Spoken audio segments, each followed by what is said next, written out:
Hello అండి, welcome to Klinkaara vlogs. Chandrashekharendra Saraswati Mahaswami వారు ఒక శతాబ్దం మొత్తం మీద ఒక్కరే రావచ్చు, ఒక్కొక్కసారి 500 సంవత్సరాలకు ఒక్కరే రావచ్చు. కానీ వారు ఎప్పుడు వచ్చారన్న దానితో సంబంధం ఉండదు. వారు వచ్చి వెళ్ళిపోయిన తరువాత కూడా వారి యొక్క తేజస్సు మాత్రం తన శిష్యులను అలా కాపాడుకుంటూనే ఉంటుంది, నిరంతరం కాపాడుకుంటూ ఉంటుంది. అది కాక ఆయన శరీరంతో ఉండగా లోకానికి జరిగే మహోపకారం ఏమిటంటే ఆ బోధ. మీకు నేను ఒక్క ఉదాహరణ చెప్తా. చంద్రశేఖరేంద్ర సరస్వతి మహాస్వామి వారు ఒకప్పుడు ఒక సభకి వెళ్ళారు. ఆయనని చూడాలని కొన్ని వేల మంది వస్తూ ఉండేవారు, వేలు మీద. తమిళ దేశంలో అయితే కాకమాకం అన్న గ్రామంలో అయితే ఆ ఊళ్ళు కదిలి వచ్చేస్తే ఎక్కడ నిలబడితే కనపడతారు అన్న విషయంలో అగమ్యగోచరమైన స్థితి ఏర్పడితే నిచ్చెనేసుకుని పెంకుటింటి పైకెక్కి పెంకుటింటి మీదకెక్కి అభయహస్తం చూపించారు. ఆయనని చూస్తే చాలు అని పరితపించిన వాళ్ళు అన్ని వేల మంది ఉండేవారు, అన్ని కోట్ల మంది ఉండేవారు.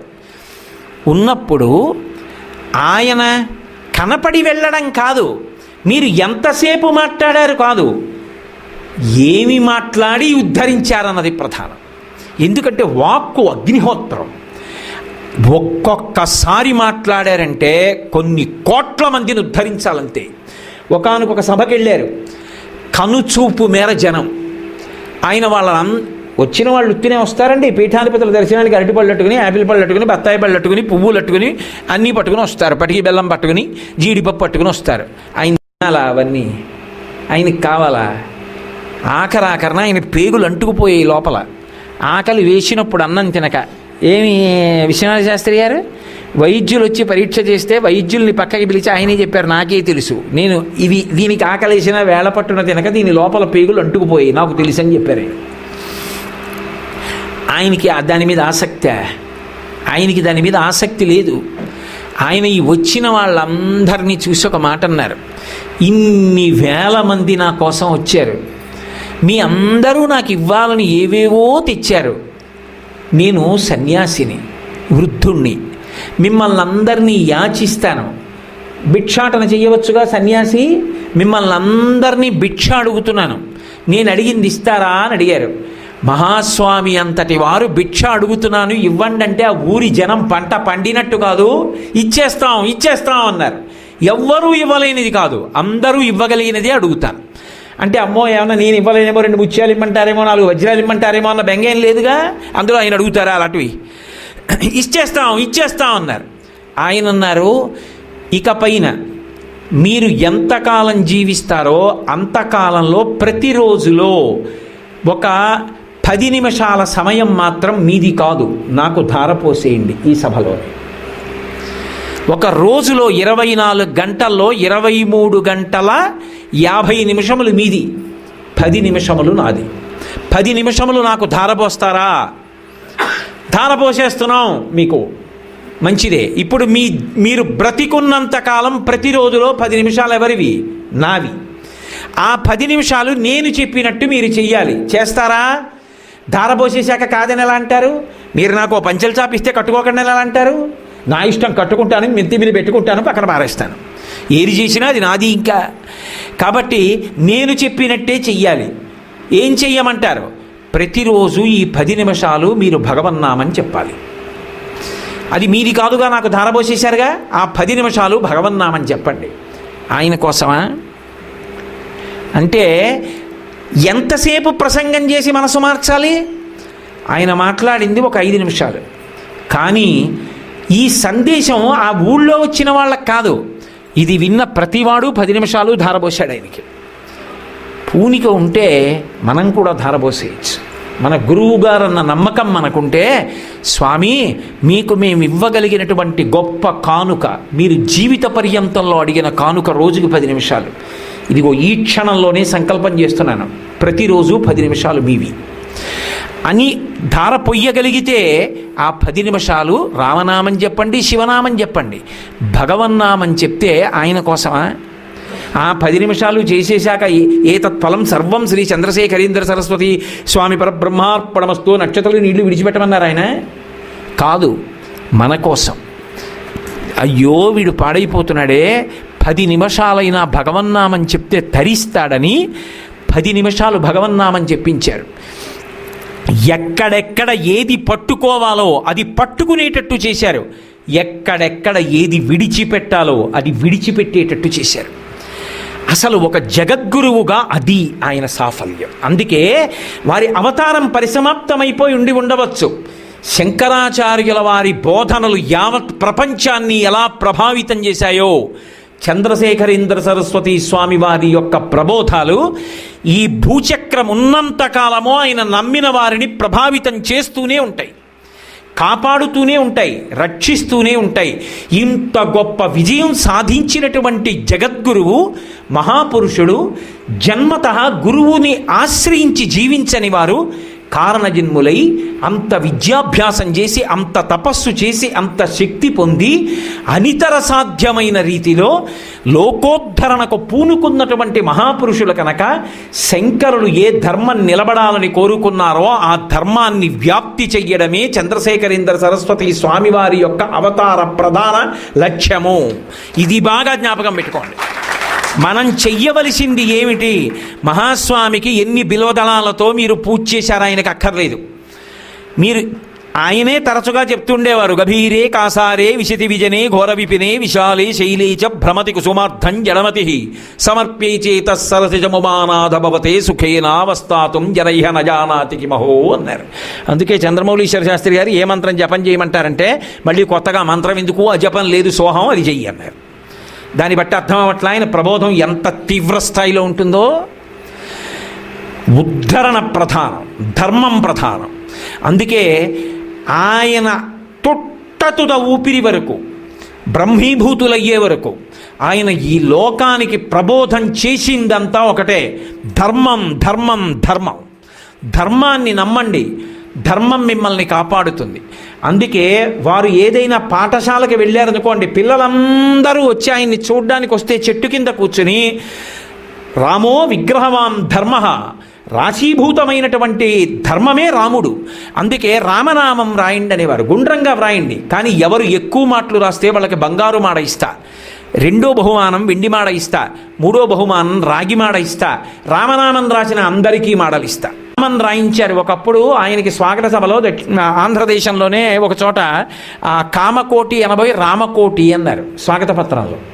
అంటే ఆయన తర్వాత మాట్లాడుతూ ఒక మాట అన్నారు. ఆయన నాలుగు ఖర్చుకుని అయ్యో పొరపాటునన్నానే, రామకోటి కాదు కామకోటి కదా అనుకున్నారు.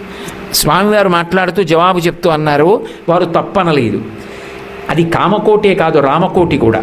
ఎక్కడ రాముడు ఉంటాడో అక్కడ బాహ్య లౌకికమైన కామం ఉండదు. రాముడొకడు, ఆ పీఠాధిపతి అయిన కామాక్షి పరదేవత ఒకరు కాదు, రామకోటియే కామకోటి అన్నారు. ధర్మం, ఆ ధర్మం కోసం మహానుభావుడు పరితపించారు. ఆ ధర్మాన్ని ప్రబోధం చెయ్యడానికి అలుపెరగకుండా పర్యటనలు చేశారు.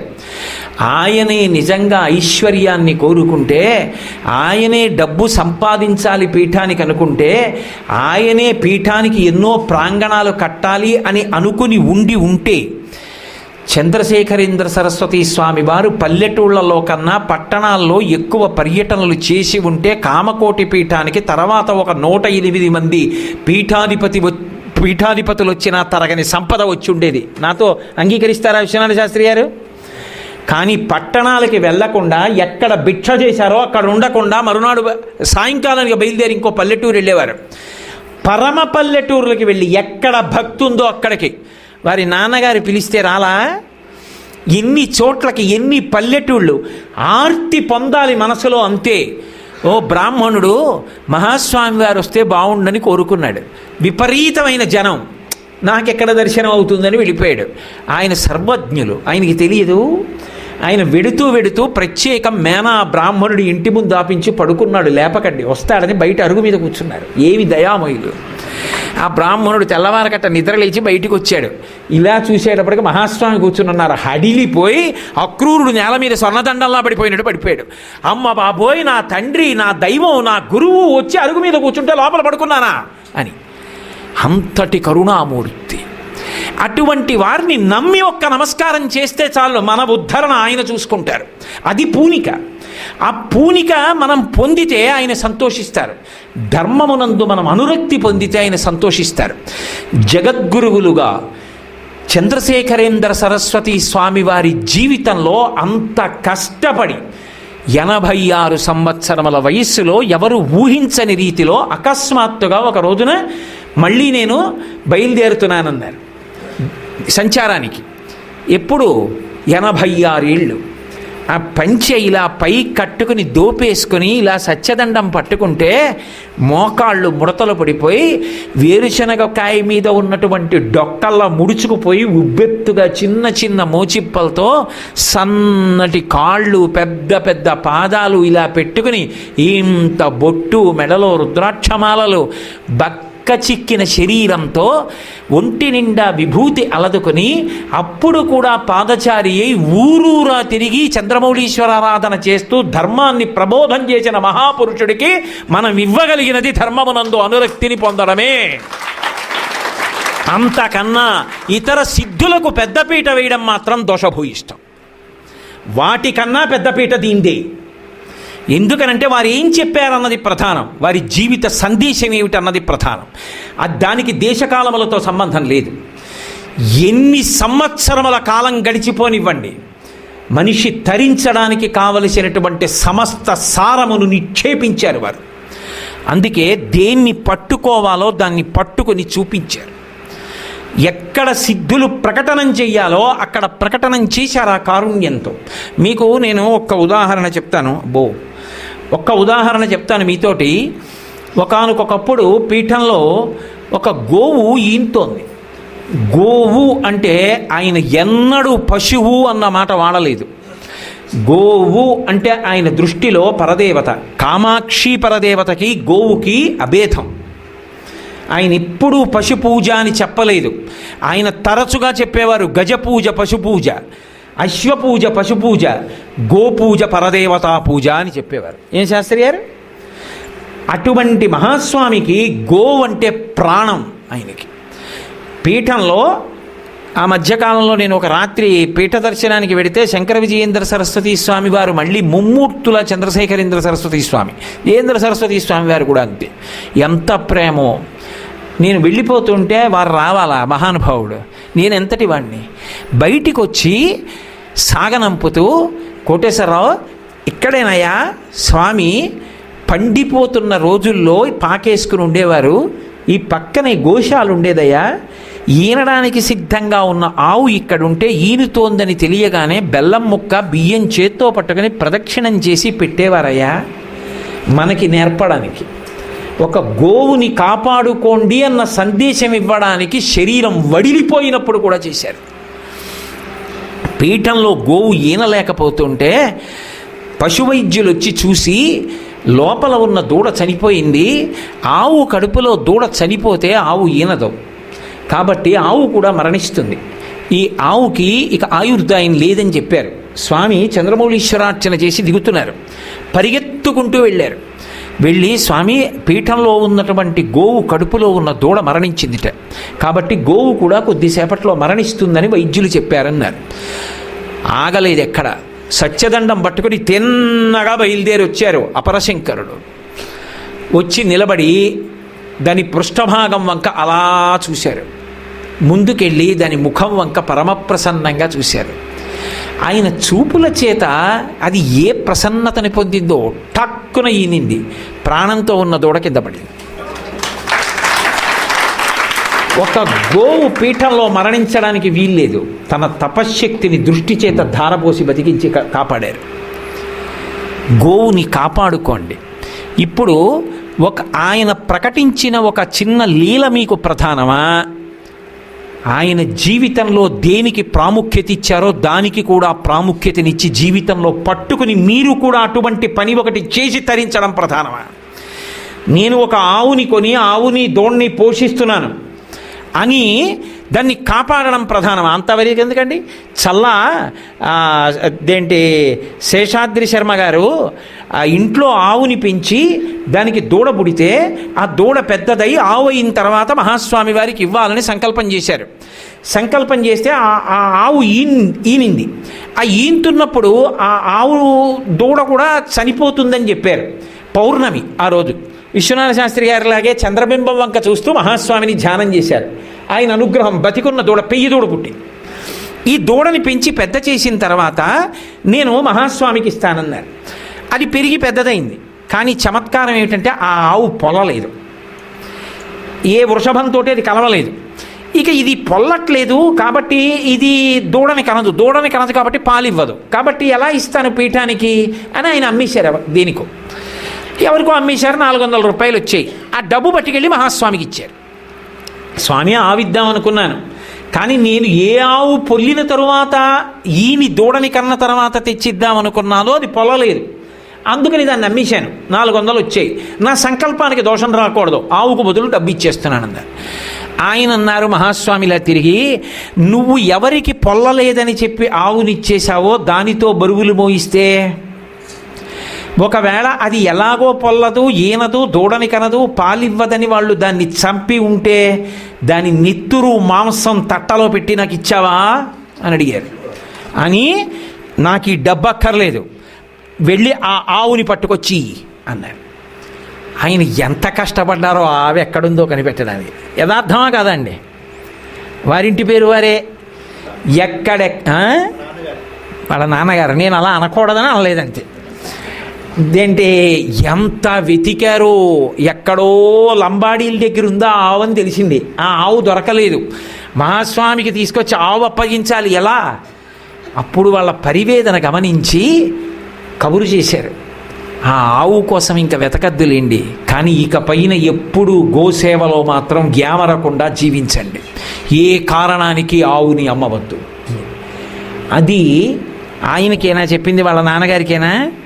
వాళ్ళ నాన్నగారు వాళ్ళకి చెప్పింది ఏమిటంటే, ఒరేయ్ నీకు ఐశ్వర్యం కాదురా, ఐశ్వర్యాలకు మించిన మహదైశ్వర్యాన్ని ఇస్తున్నాను. ఏమిటో తెలుసా? మహాస్వామి పాదాలు అందించి మీకు ఇచ్చాను, ఆయనని సేవించి తరించిపోండి అన్నారు. వాళ్ళు సేవించి తరించిపోవట్లా. ఇంతగా చెప్పలా, వసంతం వసంతం వసంతం, మా జీవితాల వసంతం అన్నారు. మరి కనీసం ఒక్క ఆవుని పోషించక్కర్లా, ఒక్క ఆవుకి ప్రదక్షిణం చేయక్కర్లా, ఒక గ్రాసం పెట్టక్కర్లా. ఆవు అంటే ఒక్కొక్క సందర్భంలో ఆయన తన ప్రాణత్యాగం చేయడానికి సిద్ధపడ్డారు. ఒకప్పుడు పీఠం ఖర్గపూర్ వెళ్ళింది. ఖర్గపూర్లో పీఠ పరివారంలో కొంతమంది అనారోగ్యం పాలయ్యారు. అనారోగ్యం పాలైపోతే ఏం చెయ్యాలి? అందుకని కొన్నాళ్ళు ఉండిపోయారు. ఓ 2 నెలల్లో ఎంతో ఉండిపోయారు ఖర్గపూర్లో. తర్వాత వాళ్ళకి స్వస్థత కలిగింది. టాటానగర్ వెళ్ళిపోతున్నారు. వెళ్ళిపోతున్నప్పుడు ఆ రోజు సాయంకాలం ముందు మహాస్వామి బయలుదేరారు. వెనకాతల ముఖ్యమైన సామాను పట్టుకుని గుర్రం బయలుదేరింది. ఓ ఆవు దూడ కూడా బయలుదేరాయి. ఒక సిక్కు వ్యక్తి దారి చూపిస్తున్నాడు. స్వామి మరి నడిచి వెడతారు, లేకపోతే పల్లకీలో వెడతారు. ఆయన మేనాలో ఉన్నారు, వెడుతున్నారు. చీకటి పడిపోయింది. చాలా దూరం వెళ్ళిపోయిన తర్వాత దారి చూపిస్తున్న వ్యక్తి దారి తప్పిపోయానని తెలుసుకున్నాడు. అప్పటికి రాత్రి 10 అయింది. అరణ్యంలో చిక్కుకున్నారు. క్రూర జంతువుల అరుపులు వినపడుతున్నాయి. ఎలా? వెంటనే స్వామికి చెప్పారు, స్వామి దారి తప్పిపోయాంట, అరణ్యంలోకి వచ్చేసామని. ఒక రైలు గేటు కనపడింది. ఆ గేటుకి చిన్న తొట్టెలా ఉంది. అందులో ఈ ఆవుని దూడని ఎక్కించేసి తాడు కట్టి మేనా అడ్డంగా పెట్టి తాను అందులో కూర్చున్నారు దండం పట్టుకుని. అంటే ఆయన ఉద్దేశ్యం, ఆవు వాసన చూసి ఏ పెద్ద పులైనా ఆవుని చంపడానికి వస్తే ఆవుని చంపడానికి ముందు తనని చంపేశాక ఆవు మీద పంజాతో కొట్టాలి. అలా అన్వయమా? నా జోలికొచ్చి ఆవు జోలికెళ్ళు. రాగలదా? ఏదన్నా రాగలదా? కుదురుతుందా? రాత్రంతా కామాక్షి కామాక్షి కామాక్షి కామాక్షి అంటూ కూర్చున్నారు. అరుస్తూనే ఉన్నాయి, దగ్గరకు వస్తూనే ఉన్నాయి, వెళ్ళిపోతూనే ఉన్నాయి. తెల్లవారింది, దారి తెలిసింది, పీఠం వెళ్ళిపోయింది. అంటే ఒక ఆవు కోసం అవసరమైతే తన శరీర త్యాగానికి సిద్ధపడ్డారు. ఆయన కారుణ్యం ఏమని చెప్పమంటారు? చిన్న చిన్న విషయాలకి మనం స్పందించేది ఏమిటనుకుంటాం, కానీ ఆయన యొక్క జీవితాన్ని పరిశీలిస్తే మనస్సు అన్నదానికి ఎంత ఆర్ద్రత ఉండాలో అర్థమవుతుంది. మీకు నేను ఒక్క ఉదాహరణ చెప్పి వాళ్ళకి నా ప్రవచనం పూర్తి చేసేస్తాను. ఒకానొకప్పుడు పీఠంలో మహాస్వామి కూర్చునుండగా ఒక ఆవిడ బిక్కు బిక్కుమంటూ కన్నుల నీరు పెట్టుకుని కళ్ళొత్తుకుంటూ వరుస క్రమంలో వస్తోంది. స్వామి చేత్తో ఇంత కుంకం తీసి ఆవిడ చేతిలో వేశారు. ఆవిడ తీసుకోకుండా చెయ్యి వెనక్కి తీసేసుకొని కళ్ళ నీళ్లు పెట్టుకుని పక్కకి వెళ్ళిపోయింది. అందరూ వచ్చి అయ్యో అయ్యో అయ్యో, మహాస్వామి చేత్తో కుంకం ఇస్తే పుచ్చుకోవా, ఇంతకన్నా అన్యాయం ఉందా, పుచ్చుకోమ్మా అన్నారు. ఆవిడంది, కాదు, నా భర్త మరణించాడు, ఆయన శరీరం కూడా లభించలేదు, అటువంటి వాడికి ఉత్తరక్రియలు ఎలా చెయ్యాలని అడగడానికి వచ్చాను భర్త మీద ప్రేమతో, నాకు కుంకం ఏమిటంది. అమ్మా కాదు, ఆయన చేత్తో ఇచ్చారంటే ఏదో ఉంది, త్రికాలవేది, పుచ్చుకో అన్నారు. కాదనలేక ఆవిడ చేయి చాపింది. కుంకం వేసి చూసి అన్నారు, అమ్మా నువ్వు సుమంగళివమ్మా, నీ భర్త బ్రతికున్నాడు, నీ భర్త తిరిగి వస్తాడు, బొట్టు పెట్టుకో అని సువాసిని పూజ అవుతోంది. ఆ సువాసిని పిలిచి ఈవిడ కొప్పులో పూలు తురమండన్నారు. ఆవిడ కొప్పు నిండా మల్లెపూలు పెట్టి బొట్టు పెట్టి కాళ్ళకి పసుపు రాసి పారాణి పెట్టి పంపించారు. వచ్చినప్పుడు నేను పూర్వసువాసిని అనుకుని అమంగళకరంగా వచ్చింది. నీ భర్త ఉన్నాడు అని మహాస్వామి చెప్పారు. లేడు, చనిపోయాడు అని చెప్పి ప్రభుత్వం నుంచి టెలిగ్రామ్ కూడా వచ్చేసింది. ఆవిడ మహాస్వామి మాట నమ్మింది. త్రికాల వీధి ఎక్కడో ఉన్నాడు నా భర్త, బొట్టు పెట్టుకుని ఎదురు చూస్తోంది. వారం రోజులైంది. తెల్లవారకట్ట తలుపు కొట్టారు ఎవరో, వెళ్ళి తలుపు తీసింది, భర్త గారు వచ్చారు. ఆవిడ తెల్లబోయింది. ఒక స్త్రీ ఎంత ఆనందం ముప్పిరిగొన్న శోకం ఎంత పొందేస్తుందండి అసలు. ఇంకా అసలు ఉంగరం ఇచ్చినంత మాత్రం చేతనే సీతమ్మ బుగ్గలు ఎర్రబడిపోయాయి. గృహీత్వా ప్రేక్షమాణాసా భర్తుక్కర విభూషణం భర్తారమివ సంప్రాప్తా జానకీ మునితాభవత్ అన్నారు వాల్మీకి మహర్షి రామాయణంలో. వెళ్ళిపోయాడనుకున్న భర్త తిరిగి వస్తే ఆ స్త్రీ ఆనందానికి అంతుంటుందండి. ఆనందంతో కౌగిలించేసుకుని కాళ్ళ మీద పడిపోయి, ఎక్కడున్నారు, యుద్ధరంగంలో మీరు చనిపోయారని నాకు టెలిగ్రామ్ వచ్చింది, ఎంత ఏడ్చానో, మహానుభావుడు మహాస్వామి మీరున్నారని చెప్పారు, లేకపోతే ఉత్తరక్రియలు కూడా అయిపోను అంటే, లేదు నేను చనిపోయినట్టుగా పడిపోయాను, లేకపోతే శత్రువులు తీసుకెళ్ళిపోతారని. నేను చనిపోయాననుకొని లోయలోకి విసిరేశారు. అదృష్టవశాత్తు ఆటవికులు నన్ను కాపాడి వైద్యం చేసి విడిచిపెడితే నేను తిరిగి వచ్చాను. నేను చనిపోయానని అందరూ అనుకున్నారు, చనిపోలేదు, బ్రతికాను. ఎలా తెలిసింది మహాస్వామికి? ఆవిడ ముఖం చూసి చెప్పారు, నువ్వు సుమంగళివి, నీ భర్త వస్తాడమ్మా, బ్రతికున్నాడన్నారు. నేను ఇందాక మీతో మనవి చేశా కదూ, ఆయన నోటి మాట త్రికాల వీధి, వస్తున్న ఆపదని తప్పించగలరు. నేను ఎన్నని తెప్పగలను. ఆయన నమ్ముకున్న వాడికి లోటు ఏమిటి? అందుకు కదా వాళ్ళ నాన్నగారు అన్నారు, నీకు ఆయన పాదాలు అప్పచెప్పాను రా అని. ఓ కుటుంబం ఆయన దగ్గరికి వెళ్ళింది, ఎక్కడో సంచారంలో ఉండగా. ఆయన పిల్లవాడిని పిలిచి ప్రత్యేకంగా మాట్లాడి పటికి బెల్లం ముక్కలు చేతిలో పెట్టి ప్రసాదం గట్టిగా పట్టుకో అన్నారు. వాడు గట్టిగా పట్టుకున్నాడు. వాడినే బాగా అడిగారు, అడిగి వాడికే గట్టిగా ఇచ్చారు. గట్టిగా పట్టుకున్నాడు చేతిలో. పట్టుకుని పిల్లవాడు కదూ, పెద్దవాళ్ళు మాట్లాడుతుంటే అలా వెళ్ళి దిగుడు బావిలో పడిపోయాడు. పడిపోయిన వాడు అలా ఇలా ఏదో కొట్టుకుని మెట్ల దగ్గరికి చేరాడు. చేరి ఆ దిగుడు బావి మెట్టు పట్టుకుని గట్టిగా ఏడుస్తున్నాడు. అందరూ చూసి పరిగెత్తుకొచ్చి పిల్లాడిని పైకి తీసుకొచ్చి వాడి పొట్ట నొక్కితే నీళ్లు బయటకు వచ్చాయి, కానీ చెయ్యిలా ఉంది. ఏమిటని విప్పి చూశారు. మహాస్వామి ఇచ్చిన ప్రసాదం పటికి బెల్లం ముక్కలు చేతిలో ఉన్నాయి. ఇది గట్టిగా పట్టుకో, రాబో ఉపద్రవాన్ని లెక్క కట్టి ప్రసాదం చేతిలో పెట్టి కాపాడారు. ఆయన్ని నమ్ముకున్న కుటుంబంలో పిల్లవాడిని కాపాడిన స్వామి, మనం ఆయన పాదాలు నమ్మి ఉండగా మన ఆపదలను ఆయన చూడరా, మనని కాపాడరా? కాబట్టి మన జన్మ తరించాలన్నా ఆయనే, మనకి రక్షణ కలగాలన్నా ఆయనే. అపరశంకరుడు, శివావతారులు, మహానుభావులు, అన్నిటికన్నా ముఖ్యం ఆయన చేసిన ఉపదేశం, ఆయన చేసినటువంటి ప్రవచనం, ఆయన చేసిన అనుగ్రహ భాషణం, ఆయన ఆర్తి. అంతటి వృద్ధాప్యంలో ధర్మం విడిచిపెట్టకుండా, ధర్మం నోటితో చెప్పడం వేరు, ధర్మం ఆచరించడం వేరు. ధర్మం తప్పకుండా రిక్షా నడుస్తుంటే రిక్షాని ఇలా కుడి చేత్తో పట్టుకుని ఎడంచేత్తో సత్యదండం పట్టుకుని 95 సంవత్సరాల వయసులో నడిచి వెడుతుంటే అవతల వైపు నుంచి బస్సుల్లో వస్తున్న వాళ్ళు బస్సుల్లో చెప్పులు బూట్లు విప్పి రోడ్డుకి 2 పక్కల ఆగి 2 పక్కల నేల మీద పడిపోతే మధ్యలో నడిచి వెళ్ళారు. ఆ స్థాయి పొందిన జగద్గురువు పుట్టినటువంటి గడ్డ. అటువంటి మహానుభావుడు గుండెకాయతో సమానంగా చూసుకున్నటువంటి ప్రాంగణం. అటువంటి ప్రాంగణంలో ఆయనకి శివస్పర్శ కలిగిన ఏ రుద్రాక్ష అంటే ప్రాణమో అటువంటి రుద్రాక్ష మంటపంలోకి ఇవాళ చేరారు. ఆయన ఎంత ప్రసన్నులై ఎంత సంతోషంగా ఉంటారు నిజంగా. అటువంటి శుభవేళ ఆయన జీవితంలో ఆయన చేసిన ధర్మ ప్రబోధాన్ని జ్ఞాపకం చేసుకోవాలి. ఆ ధర్మాన్ని పట్టుకునే ప్రయత్నం చెయ్యాలి. దేనికన్నా కూడా అదే గొప్పది. వారి జీవిత సారమంతా కూడా ఆ ప్రబోధమే. ఆయన ప్రబోధాన్ని ధర్మాన్ని పట్టుకోవడంలో మనకి పూనికనిచ్చి మనందరం తరించడానికి కావలసినటువంటి అధ్యవసాయంతో కూడుకున్నటువంటి బుద్ధిని కూడా ఆ స్వామివారే తన యొక్క దివ్యమైనటువంటి నిర్హేతుకమైనటువంటి కృపా కటాక్ష వీక్షణముల చేత విభూతిగా మనని అనుగ్రహించాలని ఆ స్వామి పాదార విందములకు నా శిరసు తాటించి సాంజలి బంధకంగా మనందరి పనుపున నమస్కరిస్తూ ఉమాకాంతాయ కాంతాయ కామితార్థప్రదాయినే శ్రీగిరీశాయ దేవాయ మలినాథాయ మంగళం. సర్వం శ్రీ ఉమామహేశ్వర పరబ్రహ్మార్పణమస్తు. స్వస్తి.